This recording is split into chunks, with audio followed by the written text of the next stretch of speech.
We typically think of royalty as leading a life filled with the pleasures and privileges of divine power and influence. In the past, however, before the monarchy became mostly symbolic, the arrival of a new royal into the world had wide-ranging political consequences. Royal births were steeped in endless tradition, ancient superstition, and more than a little fear. And the privacy of a queen was always subordinate to the public interest. It's good to be the king. However, it wasn't always that great to be the queen. Today, we're going to take a look at some eye-opening details about what giving birth was like for royal mothers. But before we get started, be sure to subscribe to the Weird History channel and let us know in the comments below what other royal customs you would like to hear about. Okay, let's take a deep breath. I see the head. Congratulations! It's an explainer video. A royal birth was more than just an exciting thing for the family. It was a political event that often had drastic implications for the future of a nation. The royal birth could itself signal the future success or failure of a monarchy, so needless to say, everyone was interested in the outcome. This being the case, it wasn't exactly regarded as a private affair.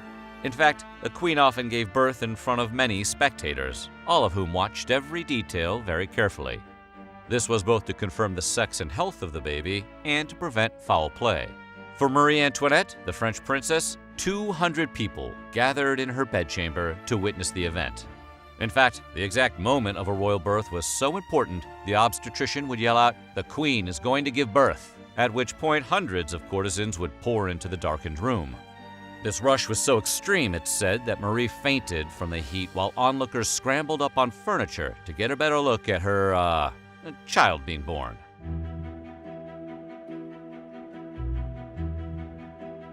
Today, the birth of a child is seen as a celebratory time of family bliss, but this hasn't always been the case. Throughout history, Christians saw the pain of childbirth as unavoidable because the Bible states that God told women, "In pain you will give birth to children."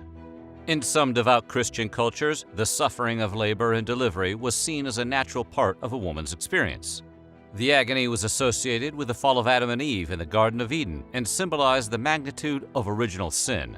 It was for this religious reason that painkillers were frowned upon, even for royal women. As a result, queens often clutched holy relics and amulets during labor, even sometimes tucking prayer rolls into the folds of their nightclothes. The church approved of these practices because they relied on God's protection. Apparently, it never occurred to them that God also created painkillers.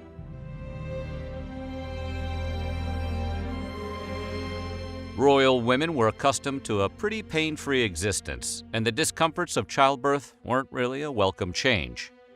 While these pains were often thought to be unavoidable, some queens knew that if you wanted something done right, you had to do it yourself. Born in the early 1800s, Queen Victoria, who gave birth to 9 children, began a campaign to make pain relief for royal mothers available and acceptable. For the birth of her 8th son, Prince Leopold, she even found a doctor who would chloroform her to deaden the pain. She was so into it, she would later write, "Oh, that blessed chloroform, soothing and delightful beyond measure." While asking for pain relief from childbirth still flew in the face of the belief that women deserved that pain, after Victoria, outlooks slowly began to change. Royal women began politely requesting the anesthésie de la reine during labor, otherwise known as ether. This shift in thinking not only helped a lot of royal women avoid a lot of unnecessary pain, it also opened the floodgates to all sorts of new medical approaches.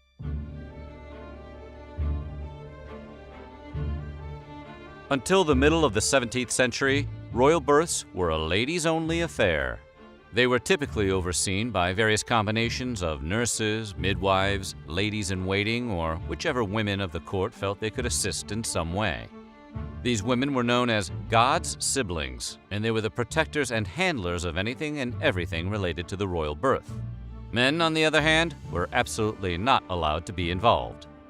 Because there were no heart monitors or medical equipment to evaluate the mother's health and progress, the only way to evaluate how things were going was via the experience of women who had previously given birth. Doctors were only called in if the situation became dire, and the midwives typically did all the heavy lifting. As birthing experts, midwives had to be knowledgeable and of good character, the kind of women who could be trusted with the life of a future monarch. In fact, when attending a royal mother, the midwife was required to take an oath not to keep anything from the birth, such as the placenta or the umbilical cord. Not your typical souvenir, but the requirement existed to avoid these bits being used in witchcraft. The matriarchal dominance of royal births continued until Prince Albert insisted on attending the labor of his wife, Victoria, in the mid-19th century. Victoria was grateful for the support and wrote that there could be no kinder, wiser, nor more judicious nurse.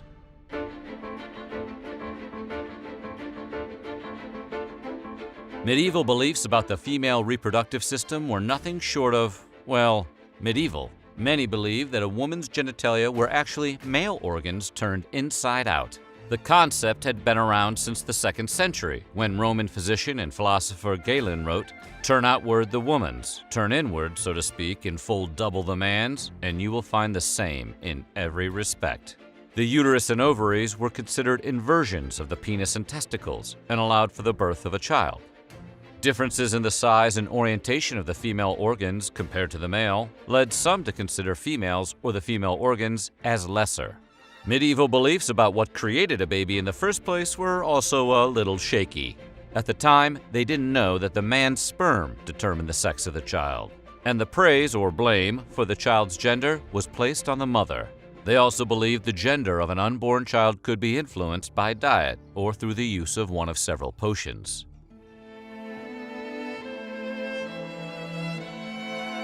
After a queen's procession, lying-in, and birthing process, she laid low until it was fitting for her to re-enter society. The mother remained in her bedchamber for about a month after birth until she could be churched. This meant she was purified and blessed by a priest before she could return to her royal duties. This cleansing was thought to be necessary after such a messy process. While the mother was sequestered, the baby was celebrated and instantly received by the public with a christening, an event the mother could not attend. Because the pain of childbirth was so feared among royal women, a special girdle was created to offer them extra support. This elegant garment, often hemmed in silver thread, was designed to help a queen alleviate the pain of childbirth. As a bonus, it could also be imbued with God's blessing. Sometimes known as a holy girdle or a virgin's girdle, it would be worn during the lying-in period and sometimes contained bits of jasper around the band, which was believed to promote a healthy baby. These girdles date back to the early 16th century and were mentioned in various historical texts. We know from records that when Henry III's pregnant Queen Eleanor was about to have her 4th child, she wore such a holy girdle as a way to help ensure her son would be born successfully. And in Da Milano's 1365 fresco, The Birth of the Virgin, a new mother is attended by her ladies who are washing her new baby, while the special girdle is handed to another woman for cleaning.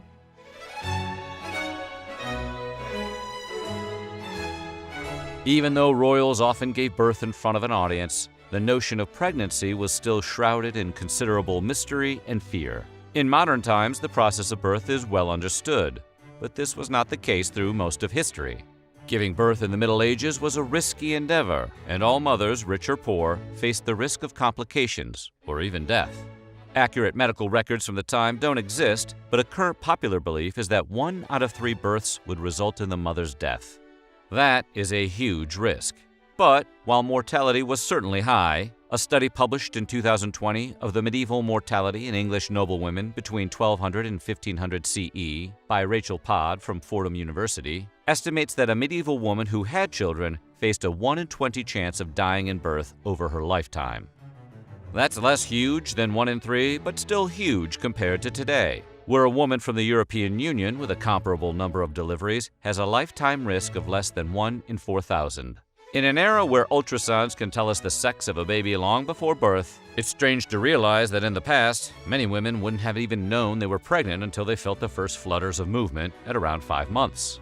Although this typically marks the halfway point of their pregnancy, the mother could still not be entirely sure of her condition or when the child would be born. Drugstores with home pregnancy tests were still a few centuries off, so to find out if they were pregnant, royal women would typically seek the advice of doctors who would examine their urine to make the call. If the urine was pale yellow to white with a cloudy surface, it was believed the woman was pregnant, and this result, combined with the absence of menstruation, would be enough to start planning for a royal birth. However, if the urine smelled like asparagus, that meant the woman probably had asparagus for lunch. That is science. Some things never change. Alternative means of testing for pregnancy included examining a needle left in the woman's urine to see if it rusted. The loss of the queen, or even worse, the baby, was absolutely the biggest fear associated with royal births. From Catherine of Aragon, who lost 4 pregnancies and 1 infant, to Anne Boleyn, who had 2 miscarriages, a queen faced many potential dangers during her quest for motherhood. Although necessary to the survival of the monarchy, giving birth was risky. In 1533, when Queen Elizabeth I was born, all royal women were encouraged to write their wills before lying in. In fact, any pregnant royal would receive communion regularly and vigilantly ask God for help with her condition. Royal women of the Renaissance were typically given a special present known as a birth tray. These decorative pieces were usually adorned with scenes of biblical births and were presented to women around the time of their lying in. They were then laden with jars filled with foods like chicken soup and sweetmeats. Once the food was eaten by the hungry mother-to-be, the tray would be hung on the wall as a decoration and become a keepsake for the royal family. So what do you think? Would you like an audience while you give birth? Let us know in the comments below. And while you're at it, check out some of these other videos from our weird history.